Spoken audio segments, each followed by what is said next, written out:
Good afternoon po. Alam mo sabi ni Lord, bibigay ko sa'yo lahat na iyong hinihiling. Pero dadaan ka muna sa pagsubok. Yun ang sabi niya. So, madami mo natin pakiramdam na makilala mo si God sa isang sandali. Pati lahat tayo, puro tayo makasalanan eh.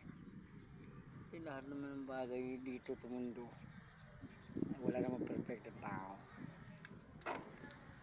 Ngayon, ang mangyayari dito sa mundo, hindi alam kung kailan tayo kukunin ni God, kung kailan tayo gaganapin ng ating pagsubok. So, ngayon, matulog pala ito pakiramdam na kahit hindi mo siya makita, kilala mo siya, nasa puso mo lang, sa isip. Pero lahat ng bagay na hinihiling mo sa kanya, tinutupad niya. Wait lang. So, ako lang sa sarili ko Ano masasabi ko? Sa sarili ko lang po. Dati kasi hindi ako nakakalakad, hindi ako nakakatayo. Nakangabay lang ako tapos ng panahon na maliit pa ako. Pero nagpapasalamat ako kay God na pinalakad niya ako. Papasalamat din ako kay God na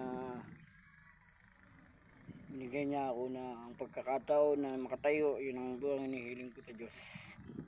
So nung makilala ko siya, ayun, sunod-sunod na hinihiling niya sa akin. Binigyan niya ako ng sidecar. Binigyan niya ako ng trabaho. Eto, naghihilot, nagsasideline, nangangalakad. Ngayon, at binigyan niya pa ako ng liber na maraming kaibigan. Ang makakasama ko ito problema. So, hindi naman lahat ng kaibigan ay perfecto. Hindi naman lahat ng kaibigan ay nandyan. Pero magandang maging kaibigan si God. Ngayon, si God naman ang kaibigan natin ngayon. Pati lahat ng tao naging kaibigan na natin eh. So, ngayon mangyayari, tatrabaho na po tayo ngayong magandang hapon. Sana God na pagdatal ko lang po na huwag magkatakit ang aming pamilya, lalo na po sa kabilang barangay, mga kapatid ko. Yan lang po hinihiling ko. Lalo na po yung mga kaibigan ko dyan, ingatan mo sila Lord, na huwag sila magkatakit. Yun lang ang tanging hiling ko tayo Lord. At sana kahit na ako ay punong-puno ng kasalanan, handa akong harapin lahat ng pagsubok, handa akong harapin ang kapatawaran sa lahat ng aking nagawang kasalanan. Yun lang po. Kahit po ako ay hindi uma-attend sa mga Bible study na yan, pero kailanman hindi ko po kayo nakalimutan God. Sana po dumating yung time na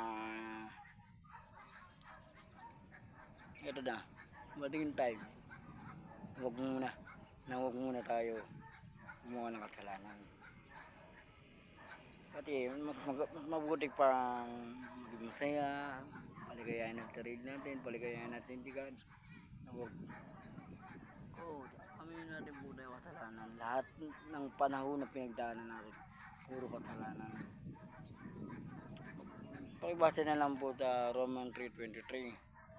Sapagkat ang kamatayan ay kasalanan ng kabayaran, ngunit may libreng kaloob ng Diyos. Magitan dito Jesus, ating tagapagligtas. Yan lang po. Kaya nga po tayo binigyan ng memory verse o sa Bible study para hindi tayo gumawa ng kasalanan.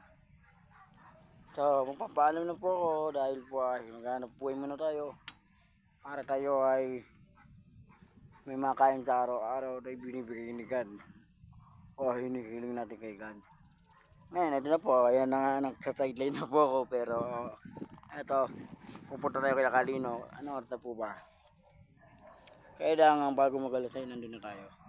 So, magpapasalamat po ako sa inyo mga kaibigan. Lalo na po sa kila Jason. Yan po. Halo kay Ate Carol, kay Kuya Oliver. Ingat po kayo palagi. God bless you po. Bye.